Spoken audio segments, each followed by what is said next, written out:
I wasn't planning to stop that day. The rain had picked up, blurring the windshield, and I was already running late for my train. But something about the dim little shop on the corner of Main and Hill caught my eye. It was the clock, an old brass pocket watch in the display window, its hands pointing stubbornly at 11:11. There was a strange charm to it, like it had a story it wanted to whisper. The bell chimed above me as I stepped inside.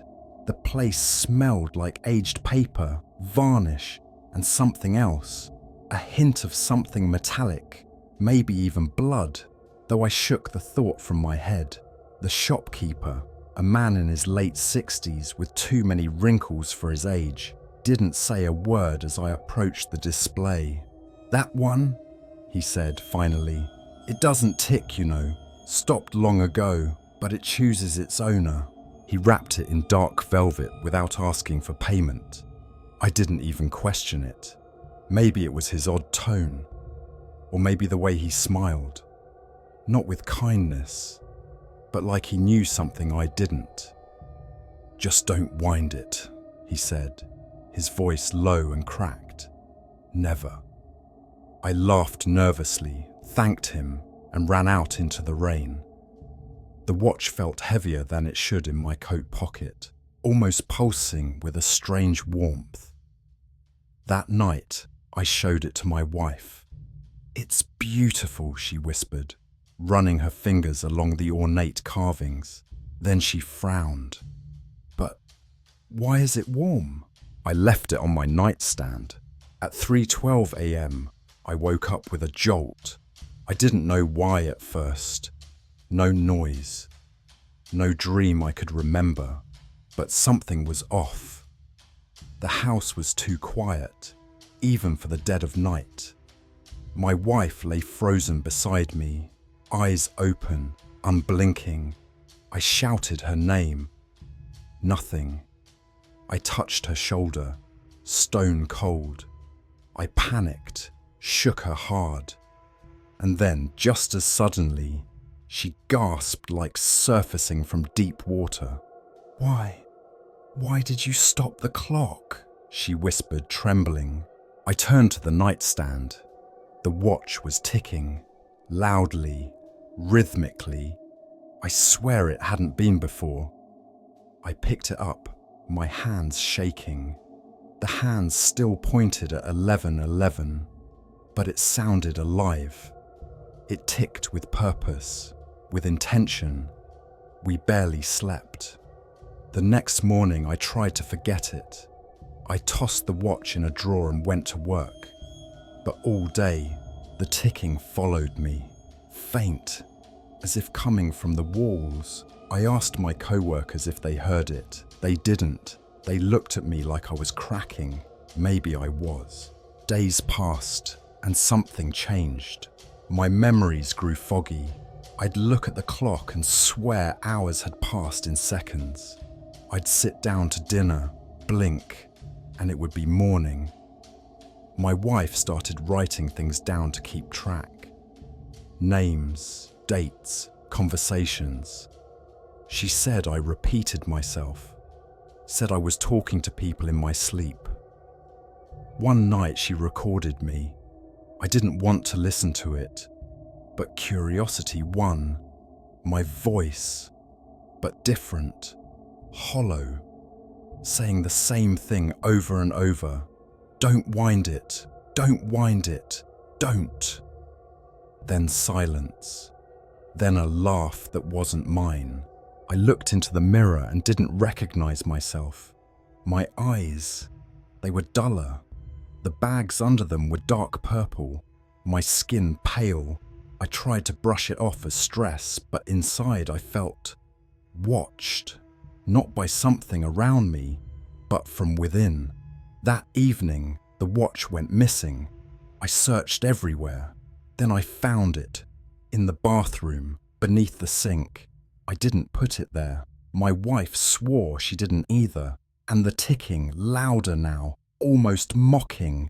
I tried smashing it, didn't even leave a scratch. That night, everything changed. At 11:11, the lights flickered and went out. We lit candles. The house felt colder, the kind of cold that gets under your skin. And then the ticking stopped. I felt it instantly, a silence so loud it pressed on my chest. Then the air shimmered, not like heat, like reality bending. I turned to my wife. Her eyes were wide, and she whispered, "It's starting again." We held hands, backed into the hallway, and the hallway was longer than it had ever been. We ran, room to room. Nothing was right.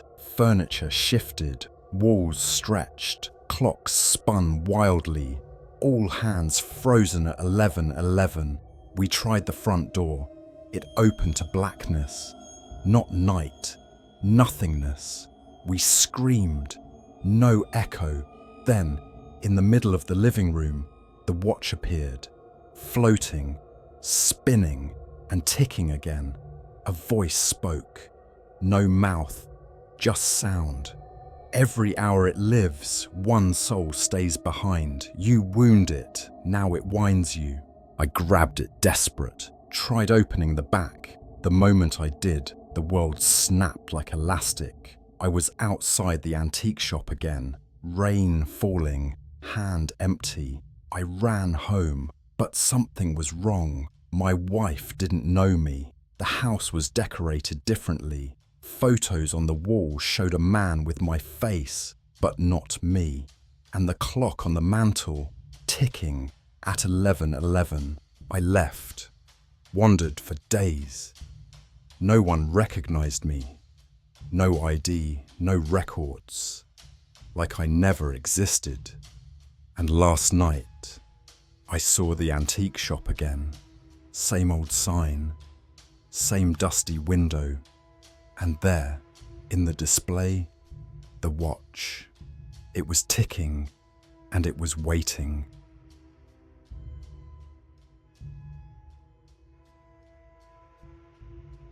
It began with a lease Henry Matheson never meant to sign. After his wife passed, Henry, recently retired and yearning for solitude, moved into a modest flat above a long, shuttered watchmaker's shop in a forgotten corner of the old city. The rent was cheap, too cheap, but it was the building's silence that appealed to him. That, and the curious clause in the lease. The attic remains locked. Do not tamper with the door or its contents. Henry hadn't even noticed the clause when he signed, but on his first night, lying wide awake, he heard it. A faint ticking, not mechanical, but wet, organic, like the pulse of something buried behind the ceiling. Days passed, and the ticking grew louder, not constant, but inconsistent, at times frantic, at others so slow it seemed to vanish. Henry asked the landlord about it, but the man only smiled thinly and said, "It's just the bones of the building settling." On the 7th night, Henry stood under the attic door. There was a draft leaking from beneath it, cold and sharp as ice. When he leaned in, he swore he heard breathing. Something behind the door mimicked the rhythm of his breath, then held it, waiting.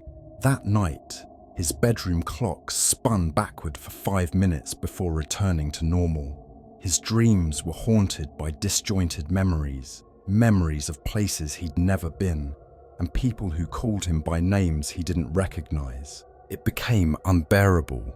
The noises, the creeping cold, the way his own wall clock seemed to tremble near midnight. One evening, in a half-dream state, Henry found himself unlocking the attic door. He didn't remember finding a key. It was simply there, in his hand. The attic was pitch black. Dust floated like snow, and in the center stood a monstrous, distorted grandfather clock made of twisted bone and rusted brass. It had no face, just a black, swirling void where numbers should be. As he stepped closer, the ticking stopped. Then a single loud chime rang out. On the attic walls were claw marks, not scratches, but desperate carvings in foreign shapes, some still damp with something like ink. Beneath the clock lay dozens of wind-up keys scattered in circles, all engraved with different dates that hadn't come yet. From that night on, time stopped behaving. Henry would sleep for what felt like minutes and wake up a day later. Sometimes, entire hours passed in the blink of an eye. He began seeing himself, versions of himself, moving through the flat as if caught in different timelines. One Henry stood in the mirror and didn't move when he did. Another wept in the kitchen corner, mouthing, "Don't wind it again." He tried smashing his clocks, but the attic one always remained. Worse, it seemed to grow, its tendrils stretching into the walls. Pipes began ticking. The faucet dripped in rhythm. His own heartbeat syncopated to the clock's thrum, but he had wound it. With trembling hands, it had demanded it. The city outside began to twist. Trees lost their leaves in moments, then bloomed again the next hour. Streetlights flickered in impossible patterns. Neighbors' faces blurred as if misprinted. Voices played in reverse. And all the while, the attic clock pulsed with a heartbeat Henry could feel in his teeth. He tried leaving once. Walked for hours only to find himself back at his own door, the handle already warm, as if expecting him. The number on his apartment changed each time he returned. 3A, then 4B, then 00. Each time he entered the attic now, the clock looked more human. Veins ran along its sides. A faint whisper emerged from its core. Just one more turn. Henry's memories fragmented. He wasn't sure how old he was anymore. His reflection aged, then grew younger. His voice echoed before he spoke. Time had unraveled, and he was no longer the only one there. The attic held shadows, echoes of others who had wound the clock.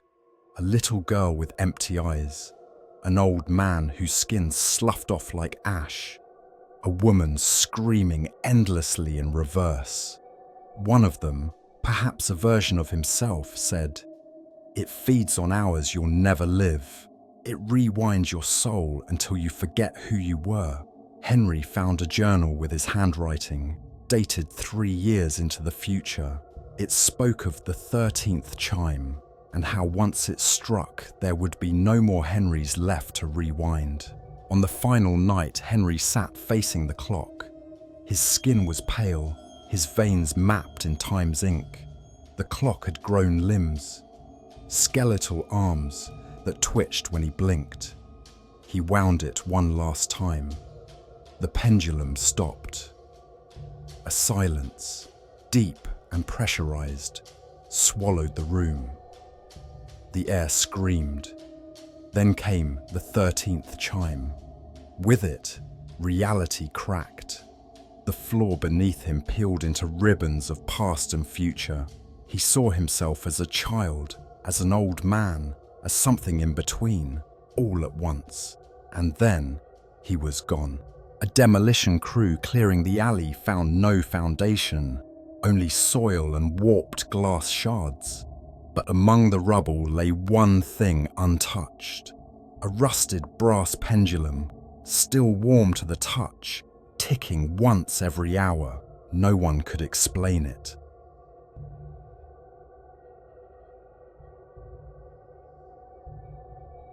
It was just past 6:30 p.m. when Daniel unlocked the front door of the old house he'd inherited from his late uncle.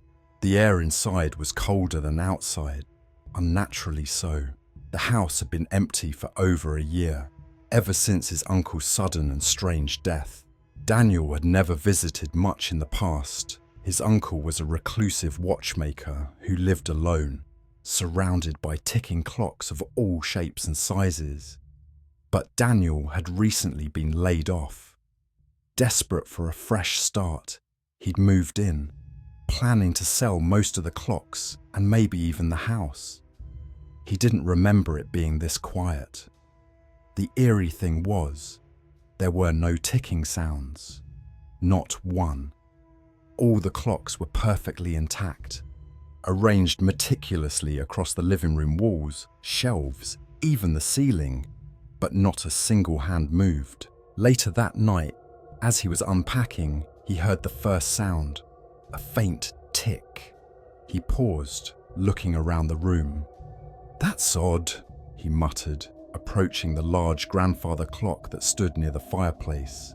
The pendulum was still, but the sound had come from somewhere. Tick. There it was again. Daniel followed it, moving slowly, cautiously, until he traced it to a small brass pocket watch on the mantel.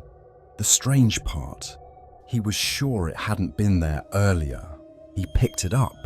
The hands were spinning wildly, faster than any clock should be able to turn.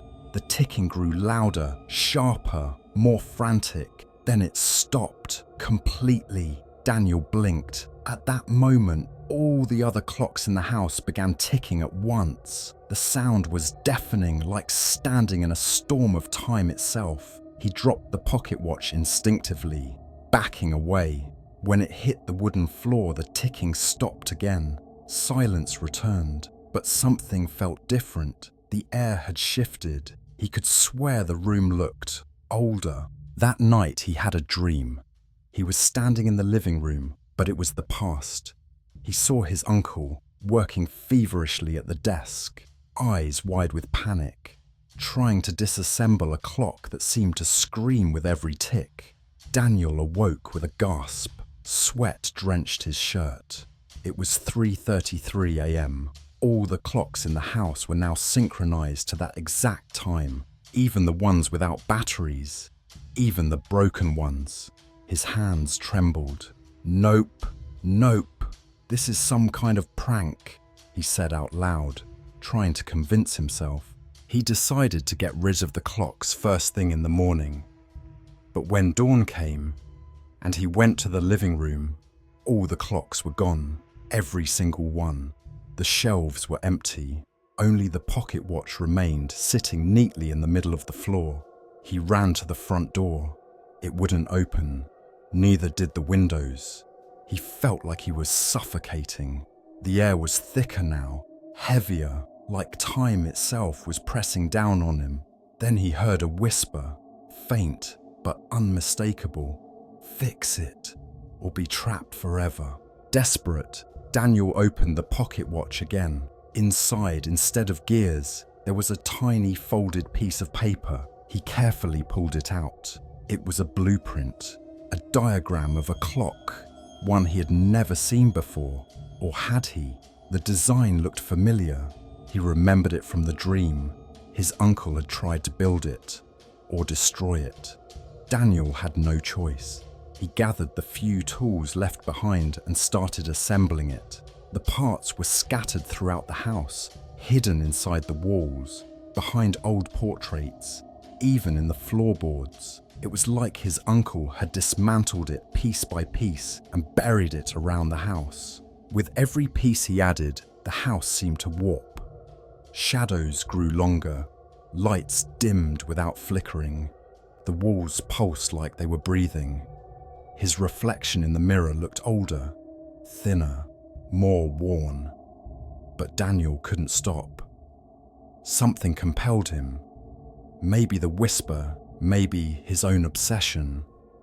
Finally, he completed it.